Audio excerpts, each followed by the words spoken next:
Greetings Exiles. It's time for the real build, the real melee build. I chose Berserker right away because it's the best ascendancy if we want to get a lot of damage. Also, I wanted to try some non-meta skill because I like to play something new, so I decided to give a chance to such a skill as Sweep. And to be honest, I didn't regret my choice because I got a pretty fast build with good DPS and defense. Dissolution of the Flesh, Petrified Blood, Eternal Youth, and KM Spirit. The combination of these skills and items gives us a huge amount of damage and pretty good defense. Let's now take a closer look at these items and try to figure out why they're so important. The combination of Dissolution of the Flesh and Petrified Blood gives us 45% damage reduction and thus increases our effective hit pool. In a nutshell, the combination works like this. Petrified Blood provides a buff that says, when taking damage from hits, 45% of life loss below half-life is prevented, then percent of life loss prevented this way is lost over 4 seconds. As the player will always be considered below half-life due to Petrified Blood, this effect will apply to the entirety of incoming hit damage.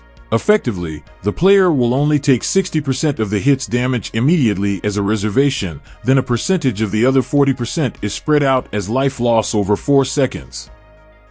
Life reservation from Dissolution of the Flesh starts from the player's maximum life, even when using Petrified Blood, effectively increasing the total effective health pool of the character by spreading the damage over 1.5 health bars.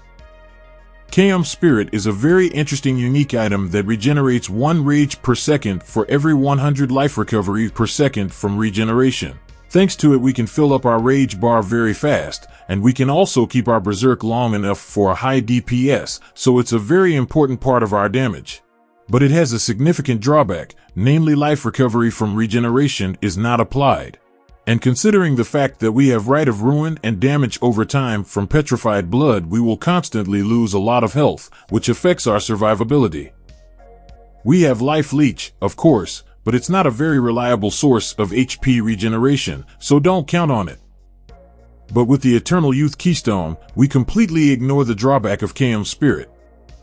In my build, we get Eternal Youth by using Invocation on our Sanctified Relic. It's a really cool keystone that gives us 50% less life regeneration rate and 50% less maximum total life recovery per second from Leech, but Energy Shield Recharge instead applies to life. So as long as we don't take damage, we will regenerate over 2000 HP per second. But how to make our character not get damaged, you may ask? Because in the game there are a lot of enemies that are constantly damaging us. And that's where the Dissolution of the Flesh comes to help us. Thanks to this unique, our life that would be lost by taking damage is instead reserved and we don't take any damage, so Eternal Youth will always be active. I do not want to spend too much time on these items and their interactions with each other, because this is quite a complex topic. In addition, on YouTube there are videos that explain in great details how it all works, and if you do not want to get into this question, just trust me, it works and works pretty well. There are some nuances, but we are a real melee build and no one promised it would be easy. But about them we'll talk a little later, namely in the part of this video where I'll talk about the cons of my build. The Interrogation and Void Forge, another unique items that will be necessary. The developers in the last patch buffed this unique sword and now a lot of builds use it because it's too good. As for the Interrogation, it gives our critical strikes the ability to scorch, brittle and sapped. So I tried to maximize the chance of critical strikes in this build to use the effect of this jewel as much as possible. Actually, I use quite a lot of unique jewels. For example, Impossible Escape gives us easy access to Panopticon.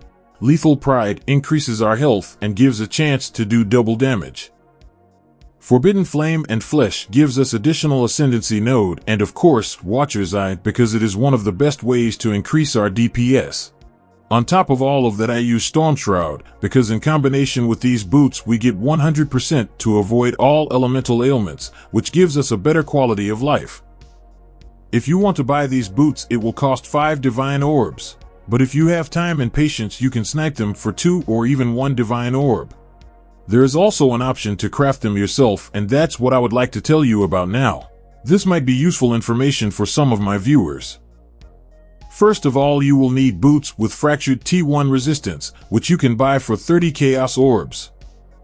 Next, There are two options, the cheaper and the more expensive one. I'll start with the cheap one, and for that you'll need Shrieking Essence of Torment. Use it until you get another T1 or T2 elemental resistance, then benchcraft life or movement speed, whichever you need more. After that you need to use Lesser Ember and Ichor until you get chance to avoid being shocked and chance to avoid elemental ailments. That's it, you got boots with 100% avoid being shocked, which combined with Storm Shroud gives us full immunity to all elemental ailments.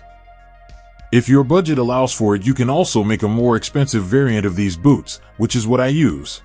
For that we also need boots with fractured T1 resistance, but this time we will be using Deafening Essence of Torment.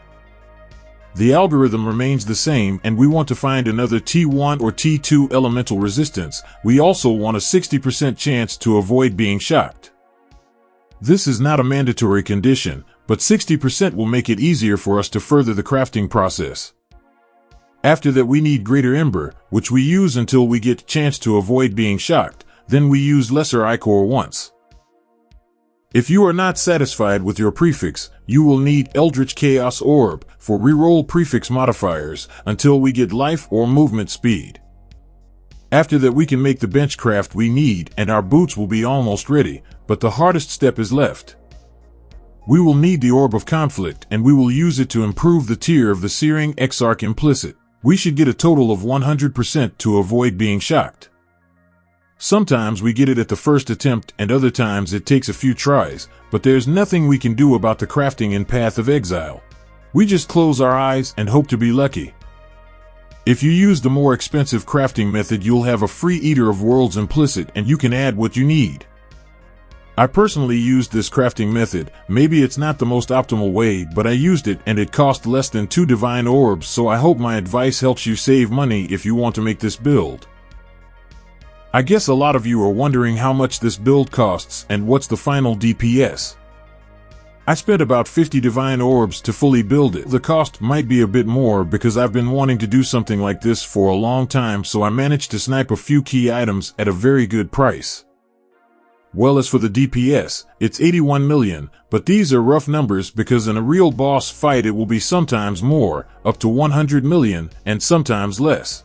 We are a melee build and therefore we have some difficulties and we can't always get our full DPS. If I touch on this topic, then let's talk about the cons, because as much as I would like to say that this is the best build, unfortunately this is not the case and you have to deal with a few problems.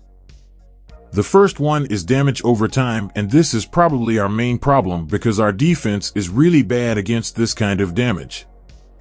Although we are immune to Ignite, Corrupted Blood, Burning Ground, Bleed, and have some poison avoidance and extra resistance to chaos damage over time, but sometimes that's not enough. Because there are too many different sources of damage over time in the game, so be careful and watch your step. Because of that, the battles with Uber bosses will not be the most pleasant, and I would not call it a good and easy gaming experience, but on the other hand, no one promised it to be easy. We are a true melee build and therefore must overcome all difficulties. But if we do not count some Uber bosses, we have absolutely zero problems with the other content in the game. All will die very quickly. Also in the game there is a bug or a strange interaction between Dissolution of the Flesh, Petrified Blood, and Eternal Youth. If you take a lot of damage and thus damage reserves more than 50% of your HP, then Eternal Youth shuts down and we lose our regeneration. And as a result we die in a second because of our Rite of Ruin. But to be honest, it happens quite rarely, and different ground effects with damage over time cause a lot more problems than this bug. But I still had to tell you about it, because it's very important information. That's probably all the cons, and I can move on to the upgrades which you can make if you have some extra divine orbs. The best upgrade for us is the double corrupted Void Forge with Onslaught and Fortify. But such a sword costs a lot, but it's worth it. Also you can buy body armor with, you can apply an additional curses and add Anomalous Assassin's Mark to your build. This will increase our damage by 10 million. Overall, it's not a very expensive upgrade, but I passed on this option because it's too many buttons to push. But if you're not lazy like me and don't mind pushing a lot of buttons, then this will be a good option for you.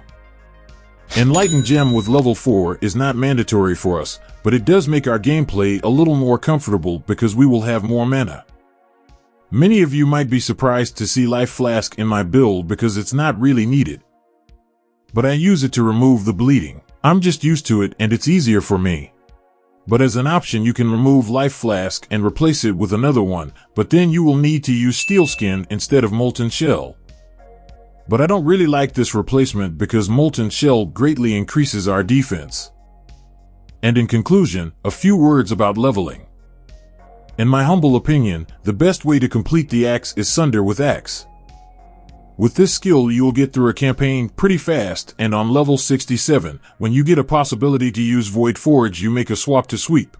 It's pretty simple and you don't need to do any serious respects. You gain access to the sweep at level 12 and theoretically you can use it to pass the axe, but it will be much slower than the Sunder. As always, more information you can find in my PoB link which will be in the description of this video, and at this point I will say goodbye to you. I hope you liked my video and decided to join the true Melee players. Also, I will be very grateful to you for likes, comments, and subscription to my channel. Bye everyone and see you in my new videos.